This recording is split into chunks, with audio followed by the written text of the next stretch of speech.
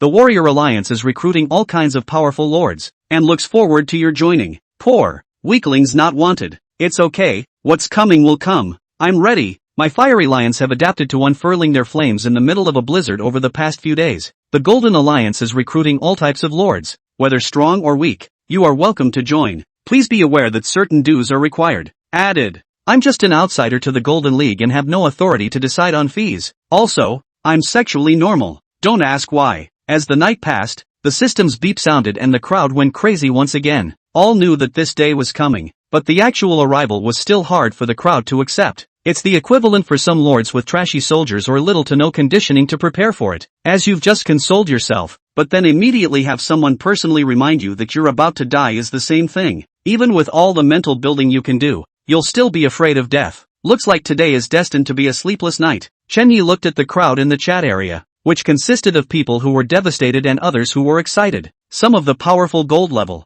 king-class lord bigwigs have said that they are beginning to look forward to the coming of Atlan's will, because they are strong enough and well prepared. Chen Yi, on the other hand, belonged to the latter. On this morning, the last of his kobolds came of age. 20 goat-horned kobolds from Black Goat, together with the 97 goblins from before. He had crossed the 100-count mark with a total of 117 goblins, 117 kobolds, a 5-meter-high stone wall, an archery tower, and ice rinks were his backbone against the future enemy. Of course, there was also an undercard that wouldn't come out easily until the last minute, the Fire Rain Scroll. It's safe to say that as long as this crisis isn't a gargoyle, it should be a normal attack, perhaps intensified a bit. In that case, as far as the current development speed was concerned, if he, Chen Yi, thought of himself as second, then no one would think of themselves as first. If they couldn't survive themselves, then there probably wouldn't be many of the 100,000 lords from various countries that came together left. Vaguely, he had come to expect an attack of Atlan's will. Is it trending beasts like last time, or something else? The strong look forward to the fight and the weak pray for the strong.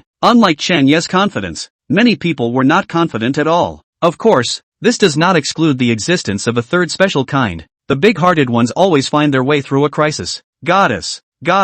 This is a magical thing I just got yesterday. It's called a gambling stone. It can open up skills that you take it to increase your strength. There's a crisis coming soon, so don't get hurt. Su Qingyin glanced at the blinking message box labeled spare tire number 1. After much effort on her part, although she didn't take Chen Yi, she did finally develop a dog liquor of her own. Su Qingyin got a rounded stone through a private transaction. She said, nah, good. But I see that this one shows that the probability of opening a skill is only 1%. That's too small, isn't it? Spare tire number 1, hey, there's nothing I can do about that. But it took me a long time of hard digging to get it. Su Qingyue heard that there was no more immediately felt chicken ribs, but the other party had already said that he had worked hard for a long time to get it, and he could not say that he refused. A very perfunctory reply of aha closed the chat. What a poor digging fruit bottom cannot. I would have known to choose a stronger lord. Ambiguous. Thinking of this, she ghostly opened Chenya's window. Judging by the strength that the other party had shown many times, the other party was definitely a big man with strength and substance, a very thick thigh. It was that the other party didn't seem to be interested in himself. Su Qingyue was very torn. Through Chunyi she knew that real big brothers had personalities and tempers, not like the digging lickspittle you own. For the big guy, it requires her to drop her stance and lick someone else. But, her lifelong haughty Su Qingyi has called the other brother to take the initiative to send a photo. Is it not enough to put a low profile? Suddenly, she turned inward. Having breached even the photo and brother's bottom line himself, it wasn't out of the question to sacrifice a little more in order to hold on to the real deal. Oomph, I'll definitely take you down this time. Su Qingyin straightened the sheepskin jacket she had asked for from Licking Dog and beautifully took a picture of herself. No, it doesn't seem to be enough. Su Qingyue pulled her woolen collar down to take a picture again, and then sent it to Chunyi along with the gambling stone that felt very chickenish. Inside a cave that was half closed by the wind and snow, a man was giggling. The goddess replied to my message. She replied, she must be aware of my efforts. Ha ha ha, although the probability of gambling on the stone is low, she must have been touched when I said I dug for a long time to get it. The man grinned cheerfully. A cold wind blew, and chicken skin instantly rose all over his body. He wrapped his thin jacket around himself to plug the hole that had been blown open by the wind and snow back up. It's so cold. It's a good thing I gave the goddess the sheepskin. That's a carefully crafted sheepskin coat I've never even bothered to wear. He hemmed and hawed, and at the same time was glad that he wasn't wearing it, or else the goddess wouldn't have wanted it. The man once again lamented. It's so good. Otherworldly. I become the lord of a king-rank soldier, and there's a goddess taking the initiative to seek me out, and I've experienced the feeling of being licked by a woman and cared for by a woman. The university's top student, which is a fatal temptation for the maternally single man, is rudely taken down by the other man with just a photo. No, it should be my status as a king's rank lord that takes the other party down and offers to send me a picture. The photo was finally sent over, and Su Qingyin tugged at her woolen jacket in dissatisfaction. What kind of spicy chicken workmanship? A little bit of revealing requires me to pull half a day, and I don't know if Big Brother Chunyi will think I'm being deliberate. She whispers softly, I don't think so. I've tugged that neckline all the way up. It's the dress doing its own work. Chapter 18, 7 days are over. Adlin is coming. Brother Chunyi, can you give little fish something to eat? Chunyi has rejected your friend request. Damn. Inside the underground cavern, a small loli puffed out her cheeks in anger. Other brothers who are annoyed by my wants will at least give a little bit. Brother Chunyi is really a dime a dozen. Gu Xiaoyu's slightly flirtatious tone fantasized about what kind of person Chunyi should really be. For the matter of being rejected many times, Gu Xiaoyu didn't care. After all, it was himself who was begging, and it was a matter of love if others gave, and it was a matter of honor if they didn't. It was just that after being rejected by the same person more often than not, she became curious, and she was fantasizing about what kind of person Chunyi should be. To be able to steadfastly refuse a cute little loli, the other party should be a very principled person, right? Sticking to his principles, well, it should still be kinda cold and cool. Combined with the powerful strength of the other party, a handsome figure of 180 in height, with a cold and very principled look, and a prancing dragon at his feet appeared in Gu Xiaoyu's mind. If it wasn't for the lack of food, who would want to be a beggaro? It's true. Dig quickly. Dig out a sheltered cave. Gu Xiaoyu poked the huge stone man beside her with some unhappiness. Her troopers were very powerful, being gold-ranked and having 3 of them to begin with. A configuration that wouldn't have been worried about eating, but the coincidence is that her territory is actually in the ground, and is unknown how many meters below the ground. She dug for a long time, and still did not find the sunshine of the ground, and now she was digging not for an upward exit, but for a place to shelter herself. 7 days will come after tonight, and Atlin will attack them all. After losing her protective shield, she could only fight with her heart to get through the crisis in Atlanta if she protected her stone people. Of course, she wasn't sure herself if she could get through it. After all, she was barely developing these days, or she wouldn't have trouble eating. Growling. The growling of her stomach made Lori pout. What kind of crappy territory doesn't even have food? And all the monsters around are inedible. Ding! You dug up a gambling stone. Gambling? Gu Xiaoyu angrily held the stone in her hand, and after seeing the information about the gambling stone, her pouting little face finally revealed a nice smile. You can gain skills? Is it some really powerful skill? Open up. Lori automatically ignored that 1% probability of betting on the stone when it was opened. Congratulations on opening the gambling stone and gaining the skill Forge Master. Note, reform of the economy by swinging a sledgehammer. In order to have a good economy, swinging a sledgehammer is indispensable. Wow. Great. Wow. So bad. Lori hadn't even gotten excited for a second before her face drooped again, because forging things actually required drawings. But she didn't have any. Ding. You dug up a gambling stone. Wow, so good? Her soldier stoners were helping her build her hideout and actually dug up 2 gambling stones. She opened it excitedly. You opened a betting stone. You lost a betting stone. Note, the time is now, and so is your destiny. Young lady, keep up the good work. Humph. Gu Xiaoyu only noticed the probability problem of only 1% after gambling on the stone behind him at this time. It seems that he was just lucky for the first time. Ding. You dug up a gambling stone. What?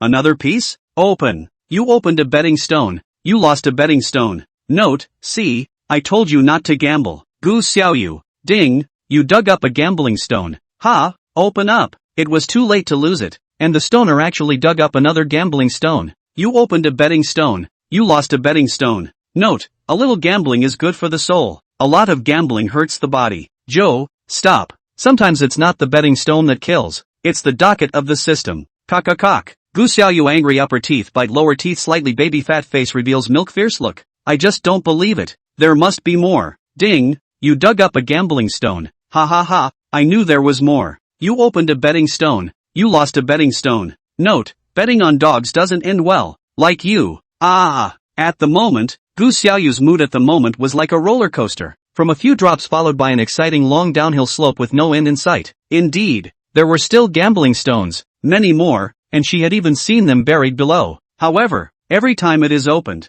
it is bound to be empty. Well, that and a taunt from a stranger. It was as if the opponent had been given this skill specifically to taunt her. Gu Xiaoyu kept digging for gambling stones and kept opening them. As long as she dug up even a single drawing, she could use it to force the turnabout peasant to sing and end this dark, underfed life. But, all through the night, when the debris of the gambling stones crowded the cave, she still had nothing. On the other side, Chen Yi finally agreed to Su Qingyue's friend verification, and scrutinized the gambling stone in your hand. You have opened a gambling stone, and you have gained a forging drawing of one. Note, look, forged drawings, be happy, you only need to open one more gambling stone to get the chance to make a name for yourself. Cracked bone knife forging drawings. What the hell? It also requires forger skill? Chen Yi casually glanced at it and threw it away in his private space. He didn't have a second gambling stone, but in the future, you can pay attention to this gambling stone thing. It might pay off. Chen Yi inquired about Su Qingyue, first thanking the other party for the gambling stones, and then asking the other party if they still had any more gambling stones, and after the other party said that they didn't have any, he broke off the thought as well. Well, it seems a little bad to acquire something from someone without giving something back. Chen Yi thought about it and gave the other party a rabbit skin and 5 units of rabbit meat. With today's prices, this was almost equivalent to 3 possible quantum stones. After doing so, he looked out of the territory. It was still cold, but the blizzard that had been raging for days had stopped, like making way for the war that will come tomorrow. It's the last night, and I wonder how many familiar IDs will disappear after tomorrow. It was destined to be a sleepless night, with some people regretting coming into this world and others being thankful for its arrival. Some were on the brink, others were calm, until the first rays of the morning sun shone within the territory. 7 days have expired and the protective shield is gone. Atlan's will is about to attack. Please prepare for battle. Lords, current strength, 100, 000/83, 000. Roar. The hiss shattered the first soft rays of the morning. Chapter 19, Orcs Attack. Kobolds fighting for God. A squad of orcs has invaded your territory. The system's beep sounded. Chen Yi saw a small squad of orcs in the distance through the vision sharing of the goat-horned kobold standing on top of the archery tower. Not too many, but not too few. 40 people. This look-alike looks strong. Chen Yi observed the other party, generally about 2 meters tall, with arms as thick as Chen Yi's thighs, and a pair of long bull horns on his head. Aren't we capturing human slaves? Why are we here? A minotaur with a bull's head asked the leader. Another minotaur chimed in. Yes, we're buffalo, not yaks, and it's so cold here. The burly minotaur, addressed as Day, scrunched his shoulders and looked at the snow that was getting thicker and thicker not far away. Leader Minotaur Dao said, aren't you guys surprised? It's obviously not winter yet, but there's actually such thick snow here. When the crowd of minotaurs heard this, they were instantly surprised. In this huge thousand specters forest, there were 2 possibilities for weirdness. One was treasures and the other was powerful creatures. And here they had been before. There were no powerful creatures at all. Besides, what powerful creature could change such a wide range of environments in such a short period of time? Gargoyles? No kidding. Things like gargoyles disappeared a long time ago, and even if they did, they wouldn't be at the edge of the forest. In other words, there are treasures here. Moo, moo. The minotaurs excitedly waved their swords and shields in their hands and made a thumping sound. At this moment, he even felt that these human traders he had just captured didn't smell good anymore, because these human traders actually didn't have any supplies. Humans without supplies can only be sold as human slaves. And human slaves, well, they're cheap. The snow has hardened here. Hey, look, there's a castle there. When did it appear? The minotaurs walked on top of the ice, crunching the thin ice with a clicking sound. The leader minotaur also saw the wall not far away. In their perception, behind the wall was a fortress, and things like walls tended to favor human living areas. Even if there was one among the orc tribes, it would only be a group of top-tier big tribes that would have one. Can't it be that there's a powerful tribe here? The Minotaur leader looked backward with some concern at the few human slaves he had only just captured. He had already made a gain. Or else, he should go back. Suddenly, he saw the dark kobolds patrolling above the walls. Moo! I can't believe it's a bunch of kobolds. Dirty kobolds don't deserve such a beautiful house. Orcs, charge! For food and shelter. Orcs have absolute pursuit. And it is the consensus of all orcs that lowly orcs don't deserve a good house. As for the kobolds, this lowly creature, not even an orc, actually has a house. Grab it! Under the guidance of Atlan's will, everything became reasonable. And so this group of up to 40 orc troops charged at Chunya's territory. Chunya sneered and did not rush to make a move, only waiting for the other party to lean closer. Bang bang bang! The Minotaur excitedly ran and charged towards the big house, but the next second, his feet slipped and fell to the ground, smashing a big hole in the newly formed ice. Roar! This little trick wants to influence the Minotaur? Minotaur, fearless! The Minotaurs who fell in the middle of the ice pit jumped out of the ice with a single leap. Only, that large size combined with no unloading skills to speak of landed him once again smashing the ice to land in a new ice pit. Fearless, dropping into a new pit of ice. The Minotaur froze before jumping out again with a hiss. Ha! What's with another pit? Fearless, he jumped again. And although the thickness of the ice didn't support his rough landings, and half of his body was buried in a pit of ice every time he landed, he was used to it. Rise and fall like a cannonball. Rise and fall. The Minotaurs behind it followed suit, shouting, "Fearless for the house." Crowd of Minotaurs, fearless. The booming voice was accompanied by an explosion of shattered ice from the rise and fall, and a group of muscular bull-headed brawny men with spears on their backs and weapons in their hands came charging forward. Chen Yi held his forehead. Sure enough, some kind of trap or something like that won't work at all. It's a good thing I didn't count on this kind of thing. He looked at the approaching Minotaur who had entered his attack range and ordered, "Attack!" The kobolds had been impatient for a long time, and the Minotaur's trumpet would make their blood boil even as they listened. The dark kobold belongs to a subspecies that is considered a combination of the orc race and humans. Similar to humans in terms of combat cunning, but more orcish in terms of living habits. The goat-horned kobolds on top of the archery tower were the first to attack, and green fireballs poured out like artillery shells that didn't need money. The Minotaurs saw this scene and drew their own shields behind them to defend themselves. Chen Yi frowned. This was a group of well-armed orcs. A spear, a machete, and an animal bone shield. Although simple, but with the equipment, their combat power at the moment had far exceeded that of ordinary beasts. Simply long-range attacks don't cause damage to the other side. It looks like we need to add interference from ground troops, waiting for the enemy to get closer. His melee kobolds were about to attack. This was to prevent the enemy from escaping. After all, he was going to annihilate them all.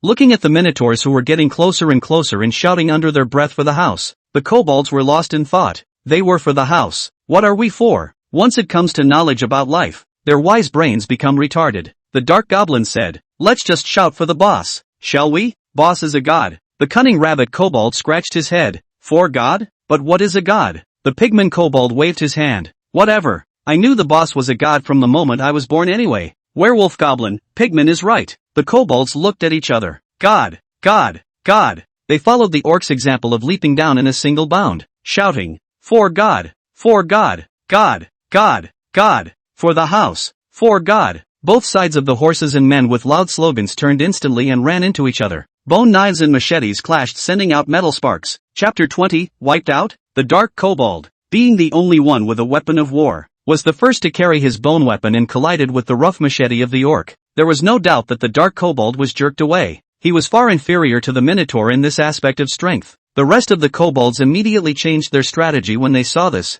and began to use their bellies to slide on the ice for hyena warfare. Ha! What ugly kobolds! Are these really kobolds? The Minotaurs slid around on the ice kobolds with wolf heads, kobolds with rabbit legs, and some kobolds with big bellies and pig noses. You guys are so ugly. Bullseye looked down and saw his icy self, and compared it to the kobolds, and struck out in instant exasperation. The wide machete left a gouge in the ice, but instead of hurting the kobold, the rest of the kobolds caught the opportunity to slash at its back. Because of the paralyzing effect, the Minotaur didn't feel anything when he was injured, and the blood kept flowing, but the man himself continued to swing his machete. Roar! The Minotaur looked angry at the slippery kobold. Can't hit it! Can't hit it! Why can't you hit it? The machete continued to cut grooves in the ice, and shards of ice flew everywhere. It had to be said that this Minotaur's arms that were thicker than his legs were really not bad in terms of strength, and the 20 centimeters of ice actually broke when he said so.